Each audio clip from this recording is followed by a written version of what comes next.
বিশ্বাসঘাতকতার যেন অনন্য নজির স্থাপন করল সৌদি আরব। মুসলিম হয়েও ইহুদিদের জন্য আরেক মুসলিম দেশের বিরুদ্ধে গেল রিয়াদ।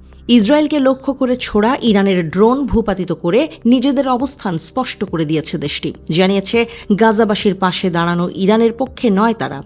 তাদের এই কর্মকাণ্ডই যেন প্রমাণ করল সৌদি আরবের ইসরায়েল প্রীতির বিষয়টি। বুধবার এক বিস্ফোরক প্রতিবেদন প্রকাশ করে ইসরায়েলি সংবাদপত্র ইসরায়েল হায়োম। এতে দাবি করা হয়, ইসরায়েলে যখন ড্রোন হামলা চালাচ্ছিল ইরান, গোপনে তখন সেই আকাশযান ধ্বংসে মেতেছিল সৌদি আরব। উপসাগরীয় সূত্রের বরাতে এই তথ্য জানিয়েছে সংবাদ মাধ্যমটি। জানা গেছে, ইরানি ড্রোনগুলো জর্ডান, ইরাকের আঞ্চলিক আকাশসীমা অতিক্রমকালে সৌদি বিমান বাহিনীর রাডারে ধরা পড়ে। পরবর্তীতে সৌদি প্রশাসনের নির্দেশে হেলিকপ্টার ব্যবহার করে ভূপাতিত করা হয় মনুষ্যবিহীন আকাশযানগুলোকে। ইসরায়েলে পৌঁছানোর আগেই ড্রোনগুলোকে ধ্বংস করে সৌদি বাহিনী।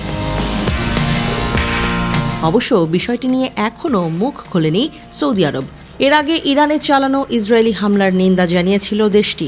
এছাড়াও তেহরানে হামলার জন্য তেল আবিবকে আকাশসীমা ব্যবহার করতে না দেওয়ার কথা জানিয়েছিল তারা। মার্কিনীদের দেয়া উন্নত প্রযুক্তি নিয়ে সুসংগঠিত সৌদি আরবের বিমান বাহিনী, যেগুলোর বেশিরভাগই ট্রাম্পের প্রথম মেয়াদে ক্রাউন প্রিন্স মোহাম্মদ বিন সালমানের সাথে হওয়া চুক্তি অনুযায়ী পেয়েছিল রিয়াদ। 12 দিন ধরে চলা ইরান ইসরায়েল যুদ্ধের গুরুত্বপূর্ণ অংশ ছিল পাল্টাপাল্টি ড্রোন হামলা। এ সময়ে ইসরায়েলি ভূখণ্ড লক্ষ্য করে হাজারেরও বেশি ড্রোন ছোড়ে IRGC বিভিন্ন সময়ে, যেগুলো যুক্তরাষ্ট্র, ফ্রান্স, যুক্তরাজ্য এবং জর্ডানের সমন্বিত প্রচেষ্টায় ভূপাতিত করা হয়। সৌদি মুখে স্বীকার না করলেও ইরানের ড্রোন ধ্বংসের বিষয়টি সরাসরি স্বীকার করে মুসলিম সংখ্যাগরিষ্ঠ আরেক দেশ জর্ডান। জানিয়েছিল, আকাশযানগুলো প্রতিহত করতে গিয়ে এর বেশ কয়েকটি জর্ডানের ভূখণ্ডে পড়ে, যাতে খানিকটা ক্ষয়ক্ষতি হয়। অভিযানে সহায়তা করার বিষয়টি জানিয়েছিল ফ্রান্সও।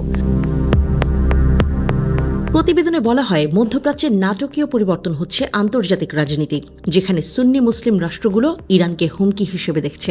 আর বিশ্লেষকদের দাবি, ইসরায়েলের সাথে যে দেশগুলোর আনুষ্ঠানিক কোনো সম্পর্ক নেই, তাদের এমন অপ্রত্যাশিত মাত্রার সহযোগিতাই বলে দিচ্ছে মধ্যপ্রাচ্যে পাশার দান পাল্টানো শুরু করেছে, যা মার্কিন প্রেসিডেন্ট ডোনাল্ড ট্রাম্পের দেখানো মেগা ডিলের পথ, অর্থাৎ ইসরায়েলের সাথে সম্পর্ক স্বাভাবিকীকরণ।